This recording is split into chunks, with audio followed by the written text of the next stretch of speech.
안녕하세요. 주식마누입니다. 내일 머사지 코너 시작하겠습니다. 우선 영상 시청에 앞서 구독, 좋아요 부탁드립니다. 금요일 시황입니다. 코스피는 약보합으로 마무리되었고요. 코스닥은 강보합으로 마무리되었네요. 전반적으로 좀 특징적인 것은 남북 경협, 대북 지원 관련주들이 좀 많이 올랐고요. 그 다음에 DDR5 관련주들, K백신 바이오주들, 그리고 가장 핫했던 게 카카오뱅크죠.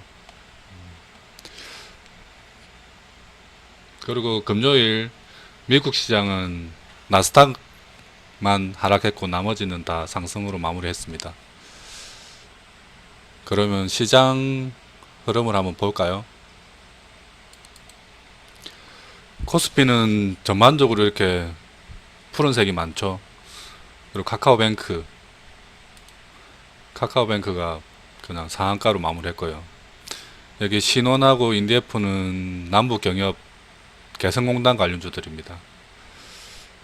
그리고 TVM은 농업기계, 농기계가 또 상승 테마로 좀 올라왔었죠. 코스닥은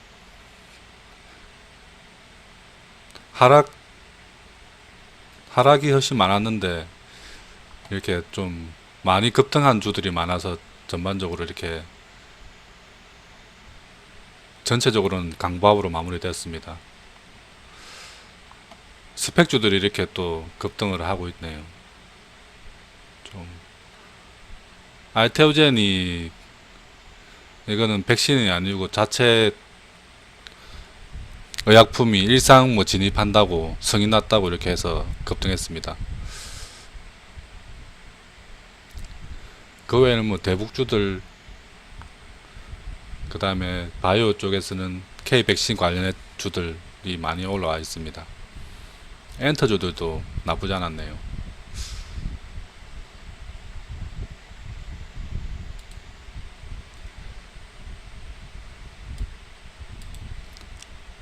그럼 금요일 특징주 한번 알아보겠습니다. 특징주 첫 번째 종목 SK바이오사이언스입니다. K백신 관련해서 이렇게 급등을 했는데요. 지금 우리나라 뭐 자체 백신도 개발하고 그리고 뭐 백신의 허브가 되겠다라고 이렇게 뭐 정부에서 발표를 했는데요. 일단 SK바이오사이언스가 개발하고 있는 백신은 아스트라제네카와 같은 계열의 백신입니다. 신뢰성이 좀 떨어지고 성공한다고 해도 국민들이 그렇게 좋아할 만한 백신은 아닌데 이 주가가 좀 약간 오버 슈팅한 느낌이 좀 납니다. 물론 CMO는 지금 잘 되고 있죠. 노바백스도 잘 만들고 있고 아스트라제네카도 잘 만들고 있어서 관련 매출이나 수익성은 괜찮을 것입니다. 하지만 백신으로 이렇게 올랐다는 것은 조금 의무감이 드네요. 어쨌든 투자자들의 뭐 투자 판단은 다 알아서 하시겠지만 일단 좀 초보 투자자들이 투자하기에는 너무 오버슈팅된 감이 있다. 조금 위험한 부분이다. 뭐 이런 부분에서 사신 분들이야 지금 급등을 즐기시면 되겠지만 이렇게 끝물쯤에 따라 타신 분들은 수익이 나도 조금 불안한 상태 정도 될 겁니다. 아마. 일단 초보 투자자들은 그러자. 두 번째 특징주는 카카오뱅크입니다. 금요일날 가장 시장에서 핫했던 종목이죠. 일봉은 하나밖에 없어서 지금 5분봉으로 지금 준비했는데요. 개장 이후 급등해서 행보하다가 장막판으로 갈수록 또 마지막에 또 급등을 했죠. 그래서 결국 상한가로 마무리했습니다. 카카오뱅크는 정말 좋은 기업이죠. 그리고 지금 올해 예상 순이익이 2천억 정도 예상되고 있고요. 23년에는 5천억까지 예상하고 있더라고요. 컨센이. 23년 기준으로 5천억으로 가정했을 때 현재 지금 33조, 대략 뭐 60배 정도 나오네요. 퍼가 60배면은 뭐 크게 높다 낮다 할 정도는 아니고, 뭐 카카오뱅크 정도의 기술력과 성장성이라면은 충분히 받을 수 있는 밸류라고 생각합니다. 하지만 이제 카카오뱅크가 이제 앞으로 성장성이 얼마나 더 커질 것인가에 대해서는 조금 저는 약간 의무성이 있습니다. 왜냐하면은 지금 현재 사용자가 더 이상 이렇게 크게 폭발적으로 증가할 것 같지는 않습니다. 국내에서는.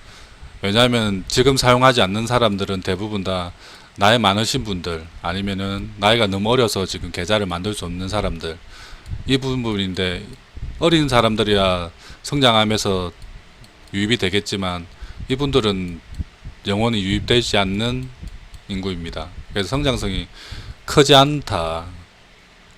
성장성이 있지만 높게 이렇게 가파르게 올라가는 성장성은 아니다. 국내에서는. 그러면 해외로 진출해야지 성장성이 좀 커질 텐데, 이게 금융이나 증권업 자체가 법적인 제약을 좀 많이 받습니다. 물론 해외 IB 투자은행 같은 경우에는 조금 낫죠. 그 규제가 크지 않는데, 특히 지금 카카오뱅크의 가장 큰 수익원인 대출 업무, 이 대출에 관해서는 대부분의 국가들이 조금 제한사항이 좀 크게 많이 가지고 있습니다.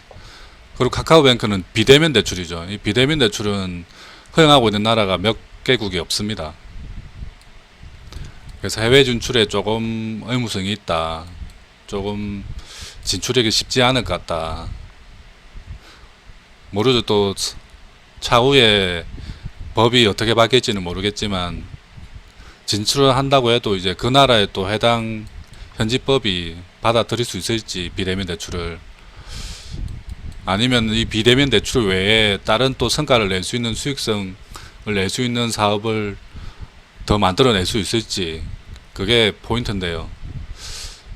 일단 저는 33조 정도는 받을 수 있다고 생각합니다. 하지만 이 이상 더 받는 것은 아직까지는 조금 무리라고 생각합니다. 하지만 단기적으로 봤을 때 외국인들이 온 금조일날 많이 샀던 걸로 봐서, 이 외국인들이 단기 여기에서 들어와 가지고 이 정도 수익을 내고 빠지려고 그렇게 대량으로 들어왔을 거라고 생각하지 않습니다. 그래서 단기적으로는 조금 더 상승 가능성이 있지만, 이 주식도 마찬가지 초보자들이 접근하기에는 좀 위험이 좀 크다. 그래서 이런 것들은 선수들한테 맡기고 초보자들은 조금 안전한 주식으로 가야 되지 않나 싶습니다. 그리고 IPO를 통해서 받으신 분들은 일단 수익이 났을 거니까 하루 정도, 월요일 하루 정도 더 지켜보시고 수익을 실현하시면 될 것 같습니다. 그렇다고 월요일날 뭐 상한가 가고 이 정도까지 탄력이 있을 것으로는 보이지 않습니다. 세 번째 특징주는 심텍입니다. DDR5 관련주죠. 이렇게 장기적으로 이렇게 박스를 그리고 박스 통과 후에 지금 급등이 나왔는데요. 이 심텍은 DDR5가 아니라도 지금도 PCB 관련해서 매출이 잘 나오고 있습니다. 성장도 잘하고 있고요. 하지만 이 DDR5로 전환하는 것은 시간이 조금 많이 걸리는 작업입니다. 이게 삼성전자가 DDR5로 진입해서 칩을 만들어낸 다음에 이게 시장에 흡수되는 게 아니라, 시장이 DDR5라는 이 칩을 원해야지 삼성이 만드는 구조입니다. 그래서 DDR5에 대한 시장의 반응이 일단 우선 있어야 되고, 전화를 한다고 해도 DDR4에서 DDR5로 가려면은 기본적으로 1년에서 2년 정도는 걸린다고 보면 됩니다.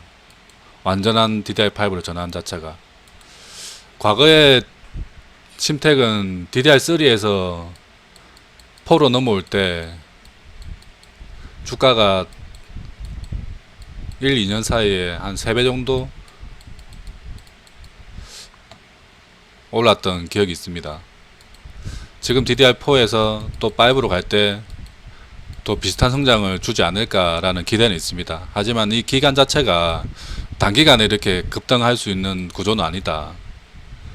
그래서 이렇게 급등했을 때 따라가지 말고 올라가는 중에 조정을 주면은 이렇게 조정을 줄 때 한번 접근해 보자는 게 제 생각입니다. 심택 좋은 회사이고 앞으로 성장성도 좋지만 이렇게 급등할 때는 좀 따라가지 말자. 다음 특징주는 신원입니다. 개성공단 재가동 관련 테마주죠. 자체 신원이라는 업체가 의류업체인데요. 자체 뭐 업황도 그래 나쁘지 않습니다. 그리고 코로나 이제로 갇혀있던 사람들이 이제 밖으로 나가게 되면은 옷을 좀 많이 입게 되겠죠. 그래서 뭐 자체 업황도 좋은 편이지만 지금 현재 이렇게 급등하는 것은 남북 관계가 좀 좋아지고 남북 경협이 일어나고 그러면 개성공단도 다시 개방되고 재가동되지 않을까라는 심리로 이렇게 올라가는 겁니다. 여당 대표가 또 뭐 맥도날드를 뭐 개성공단에다가 만들자는 얘기를 하고 하는데요. 일단 남북 관계는 이게 언제 어떻게 바뀔지 모르는 상황입니다. 언제 또 엎어질지 또 탄력을 받아서 더 올라갈지 이런 조금 약간 5대5인데 좀 급격한 5대5라고 해야 되나요? 떨어지면 좀 급하게 떨어지고 올라가면 좀 급하게 올라가고 테마주들이 다 그렇겠지만 남북 경협 관련해서는 조금 더 심한 것 같습니다. 이렇게 월요일날 좋았다가 화요일날 나빠졌다가 또 수요일날 좋았다가 목요일 나빠졌다가 막 이런 경우가 많거든요. 정부에서 어떤 얘기를 하면 좋아졌다가 또 북한에서 또 뭐라고 하면 또 나빠졌다가 좋아졌다 나빠졌다 좋아졌다 나빠졌다 이런 게 많아서 급등락이 많아서 조금 마찬가지 초보자들이 접근하기에는 좀 힘든 종목입니다. 혹시 남북 경협이나 이런 것 관련해서 접근하고 싶으시면은 아직까지 움직이지 않았던 주들을 찾아서 바닥에 이렇게 움직이는 주들을 발굴해서 접근하는 게 훨씬 더 좋은 방법이라고 생각합니다. 큰 급등은 없더라도 관계가 좋아지면 상승은 일어날 테고 그 상승분만 채도 괜찮다고 생각합니다. 그리고 관계가 깨져도 급락하지 않을 테니까. 그래서 새로운 남북 경협 관련주 중에 아직까지 주목받지 못한 회사를 찾아서 투자를 하자. 신호는 조금 제가 봤을 때는 조금 위험하다. 현재 위치가. 물론 이게 더 급등할 가능성도 매우 크다고 생각합니다. 하지만 초보자가 접근하기에는 좀 위험하다. 8월 9일 내일 머사지 종목입니다. 큐로 홀딩스인데요. 이게 동전주라서 지금 고민을 좀 많이 하다가 가져왔습니다. 672원으로 마무리됐네요. 금요일날. 지금 계속 이렇게 하락하던 주가가 추세를 이제 이탈해서 머리를 좀 들어 올렸죠. 여기서는 지금 1년선에 딱 지지를 받으면서 한번 급등을 주고 거래량을 터뜨리면서 급등을 줬죠. 이때 저항선 다 뚫고 그리고 거래량을 좀 줄이면서 조정을 주고 또 3일 전에 이제 수요일날 거래량 터뜨리면서 급등을 했다가 꼬리다고 밀리고 지금 이틀째 단봉 플레이를 하고 있는데요. 일단 이 정도 위치면은 접근하기에 나쁜 위치는 아니다. 왜냐하면 이때 들어왔던 물량들이 나가는 흔적이 없죠. 일단 나가는 흔적이 없습니다. 여기 때문에 뭐 일부 조금 나갔을 수는 있겠지만 전반적으로 많이 남아있다고 생각합니다. 그리고 업황 자체가 이렇게 지금 돌아 올라가고 있는 중이죠. 돌아 올라가는 초입이다. 그래서 부담스럽지 않은 위치다. 큐로 홀딩스의 90% 이상은 커피 매출입니다. 저희 나라 커피 시장 세계 3인 거 아시나요? 이 작은 나라에서 커피 수요가 엄청납니다. 커피 매출이 올해 좋아지고 있다. 그동안 좀 약간 코로나 때문에 작년까지 좀 안 좋았습니다. 올해부터 다시 풀리고 있다는 소식입니다. 1분기 때 매출이 좀 많이 올랐고요. 당기순이익도 흑자로 전환했습니다. 그리고 영화 관련 매출도 조금 있긴 한데 예전에 프리즌이라는 영화를 이 회사가 만들었습니다. 지금 후속작을 뭐 준비하고 있다고 얘기는 하고 있습니다. 언제 될지는 모르겠습니다. 일단 봤을 때 이런 것을 다 떠나서라도 차트상 기술적으로는 아주 좋은 위치다. 그래서 매수는 높게 할 필요 없고요. 675원까지인데 더 낮게 뭐 한 660원 정도에 잡으실 수 있으면은 좀 낮게 잡는 게 최대한 좋겠죠. 그래서 아래로 잡자. 혹시 뜨더라도 이거 넘어서 뜨면은 잡지 말자. 손절은 630원 정도 일단 끊어가고요. 혹시 손절가 이렇게 이탈할 때 손절하더라도 다시 회복하면은 이렇게 다시 재매수해야 됩니다. 거래량 없이 내려갔다 올라오는 거는. 그리고 1차적으로 목표가는 800원 잡았는데요. 이게 급등할 때 고점 정도죠. 일단 1차 목표가고요. 1차 목표가 도달하면은 한 절반 정도는 이익 실현하고요. 나머지 절반 정도를 가지고 한번 이 추세가 바뀌었는 초입인데 이 추세의 끝이 어디까지인지 한번 따라 올라가 보는 걸로 일단 했으면 좋겠습니다. 지금 위치는 손해볼 자리보다는 이득 볼 자리가 큰 자리다. 접근하기 좋은 자리이다. 말씀드립니다. 그러면 다음주 8월 2주차 월요일 성공투자 하시길 기원하겠습니다. 이상 주식만이었습니다.